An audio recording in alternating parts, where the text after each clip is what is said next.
Hi everyone, welcome back to my channel. My name is Molly. Well, I go by Glow. Hey, yay, yay, yay. Anyway, here on YouTube. And if you're seeing my pretty little face for the very first time, don't forget to hit the subscribe button as well as the post notification bell as well so that you are notified every time I put up a new video.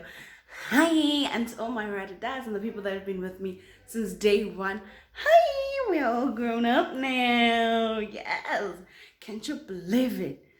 Can you believe it? But anyhow, and here's a who.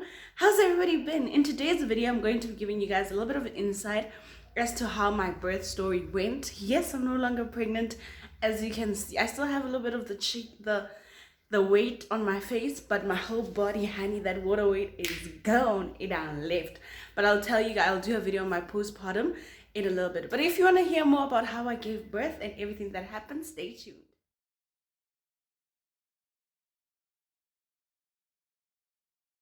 Okay, so let's talk about it. Let's just get into it and let's just talk about it.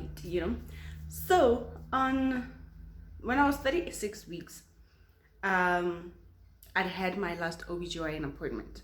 And just to give a little bit of backstory, as we all know, I wasn't having the greatest of pregnancies, but at the same time, I was bonding with my baby. I enjoyed my baby's kicks. I enjoyed my baby's movements. I enjoyed my pregnancy. I enjoyed incubating this human. So anyway, throughout my whole pregnancy and before pregnancy, I'd always had low blood pressure. So my blood pressure was always low religiously throughout my pregnancy. But this time when we went to the OBGYN, they took my blood pressure and they were like, hey, it's normal. It's like standard, normal. And I was like, oh, okay, that's good. Checked little baby. And they said, no, the baby's in the right place. We'll get up for a natural birth. I'm just like, what? I'm ready, dear ready. Because I'd already prepared myself mentally, spiritually, emotionally, and physically somewhat that I was gonna have a natural birth. I was gonna go through it unmedicated because I'm that bitch. Okay, don't get it twisted. I can deal with the pain.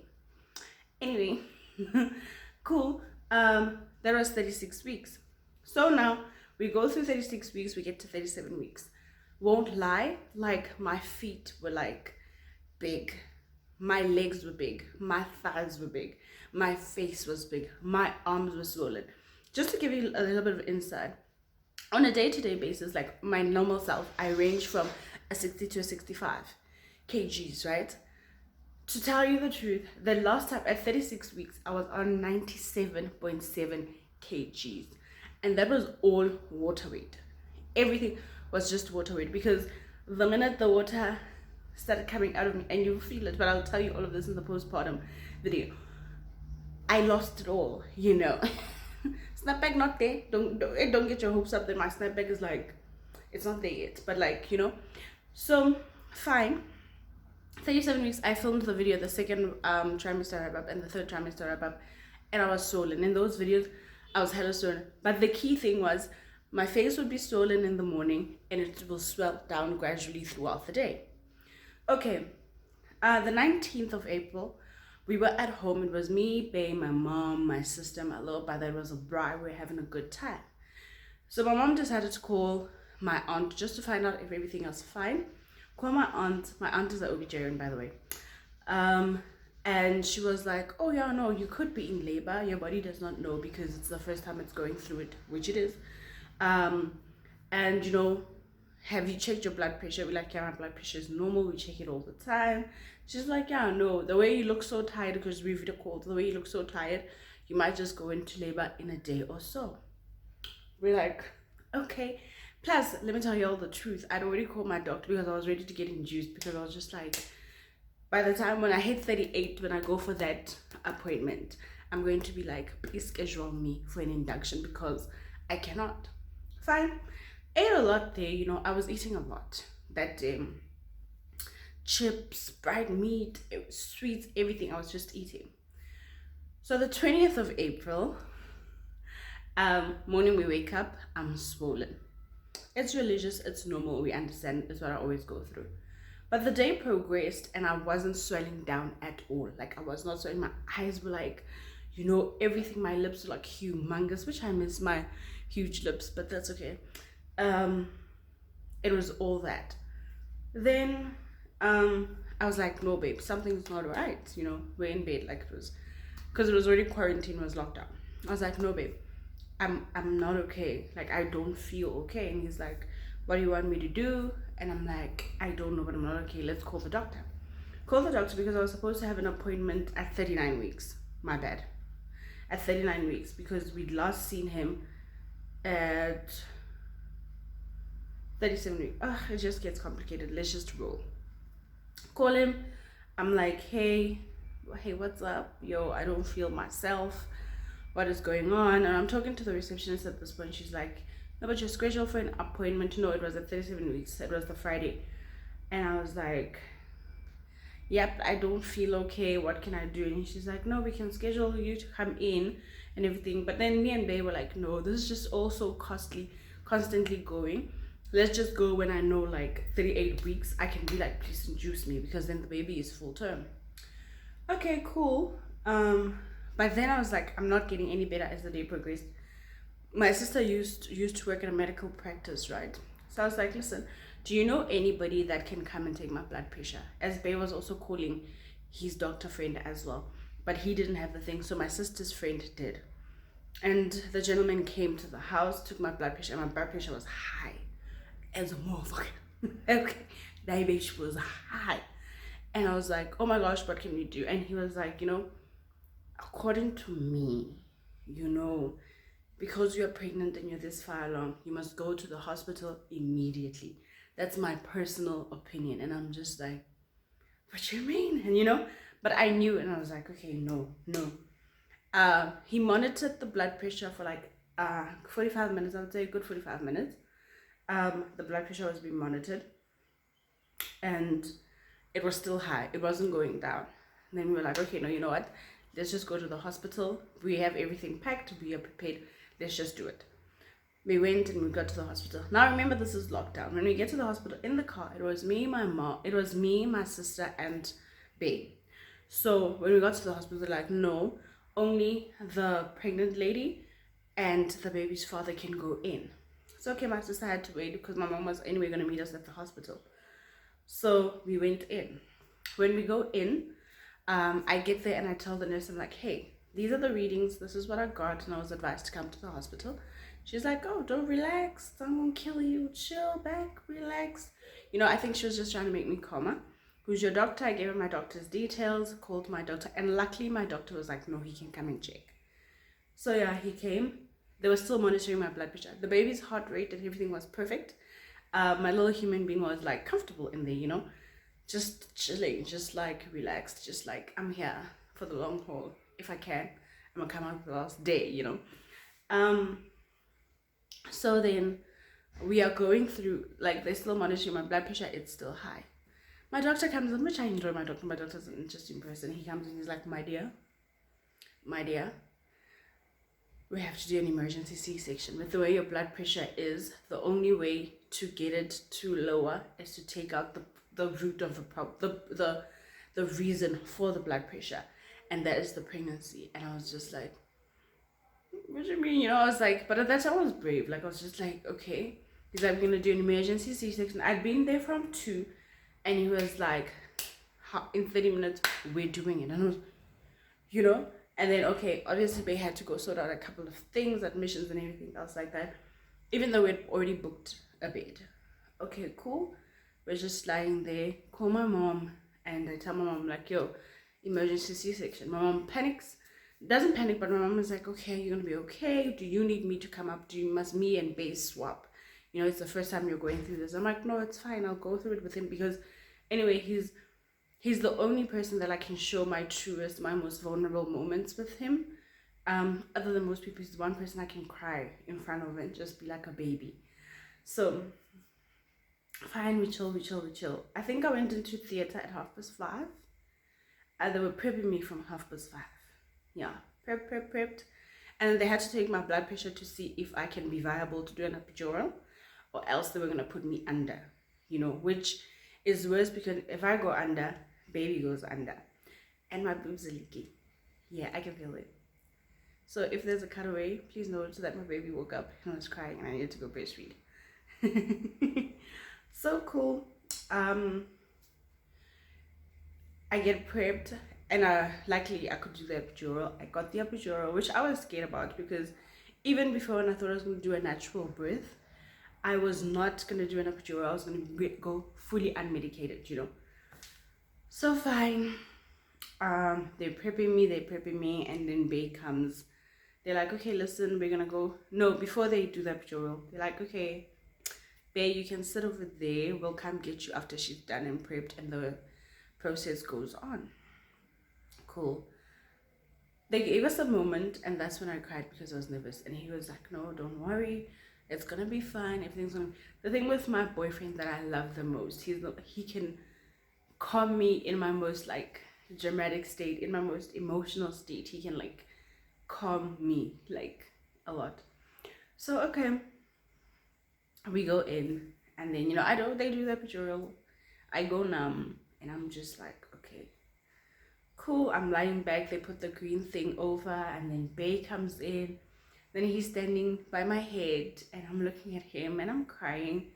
Because when you have a plan about something, and when you've mentally prepared for something, it's different when it's like completely out of your control, and you're feeling like, because C-section is like a proper surgery, it's like a proper surgery. So I was in tears, and he was just there on my head, and I was like, relax. But funny enough, it's like this, it's quick, and then he was looking, they were tugging at something, which they were tugging at the baby. And then he was out, and then I was just like, oh my gosh. And then they were like, oh, he's out, Daddy, you can come take pictures. And he was taking pictures, and Bay was taking pictures, and I heard his cry, and I was just like, that's my little baby, and cry, and I was just like, oh. And then they showed him to me. It's a he, by the way. And they showed me to him. And I was like, oh, that's my baby. And then they took him because he had, I don't know what it is, what it's called or whatever. They had to go clean his mouth out and everything else like that, okay? Then that process went, they were stitching me up. Funny enough now, the taking out of the baby was quick, nah? And then now, when they're stitching me up, oh, they're having the time of their life. They're making jokes, and I'm just lying there like... So Bay at this point has left with our baby, just because they need a parent to go, People are stealing babies out here. That was always my big thing. You have to make sure you go look at our baby, mark our baby, always make sure nobody steals our baby. That was always me. So he was away, they were stitching me up. Now, they move you from theater into this other room. And when I tell you, the minute they moved me, yo, guys, I was like, I was shivering. Like my whole body was like shook. It was like maybe I was getting hypothermic. I don't know what was going. It was like I was in the North Pole. I was like, and that's where this lovely gap came from. I was like shaking so tremendously, like, but I was at Mediclinic in Bloom. There was this old man that worked that side who was supposed to move me into my room, right? And he was like, Nana, hi. And I was like, and he's like, Sheba. And I looked at him, and he was like, hey, ma, how can him? You won't feel it shake. Take a deep breath in. And he took a deep breath in with me. I'm so thankful for that gentleman, because I was scared at that point, because I didn't know this was the reaction that you get with an epidural. So he was like, look at me, let's breathe. And we inhaled and exhaled, and it kind of like stopped how intense the shakes were. And then they moved me into the room that I was going to be in. I was there, the baby was still not there. And then Bay came back, and he was like, okay, they're still checking out the baby. No, the nurse came and was like, hey, we're still monitoring the baby because his sugar is a bit low. We're going to give him something to eat there just to kind of lift it up a little bit, and then when he's ready, he'll come. And I was sitting there, and I felt my feet soon straight after they put me that side. In like 30 minutes, I could feel my toes, I could wiggle my toes. So the epidural wasn't long for me, like, and then eventually they brought him, and he was the most beautiful little thing ever. He was so chunky. He came in at a whopping 3.7 kgs. That's why Also, it was like C-section because he could be a bit big if I had waited longer. He came in at 3.7. He was born in 1848. And yeah, that's how I gave birth to my little baby boy. His name's, well, his first name was his dad's pig. Second name was my pig. Third name, yes, he has a third name, was my mom's pig. So dad called him Mnigelo, offering.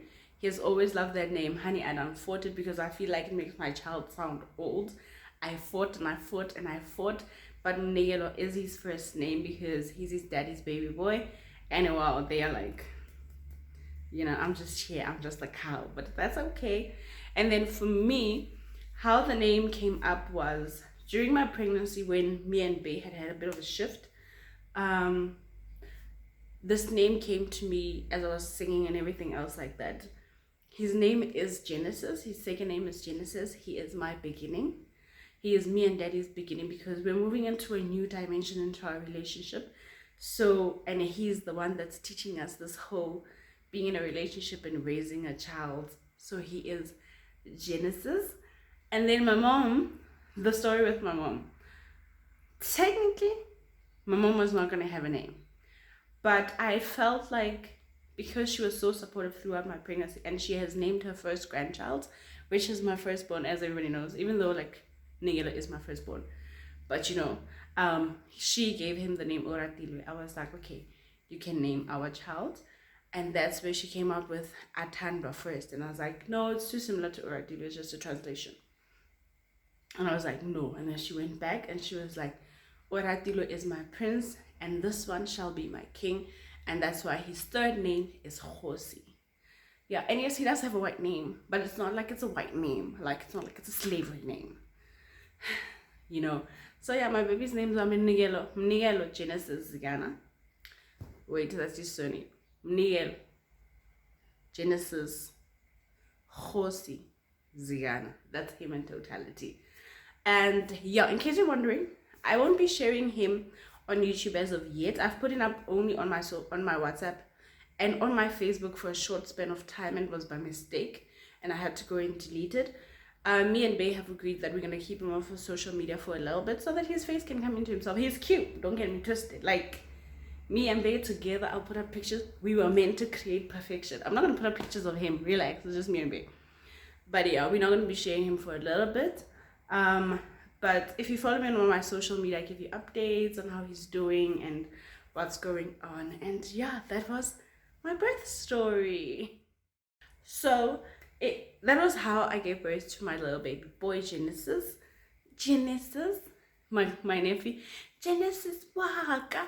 Get Genesis Waka. They haven't met yet. They're meeting tomorrow actually. But no, on Saturday, because I'm only seeing them on Saturday. Because they'll be traveling and COVID-19 ain't our friend, you know. But yeah, thank you so much for watching. And if you enjoy, with the gap, I've got this thing now. I'm still learning this gap. My son was like, you know what, it's a joke because Bay side teeth are not, you know. So he's like, mommy, I want you to come on our side. Let me just give you a fault in your teeth just a little bit. It's just not a fault because I'm rather enjoying a gap tooth because I'm just like a good model now.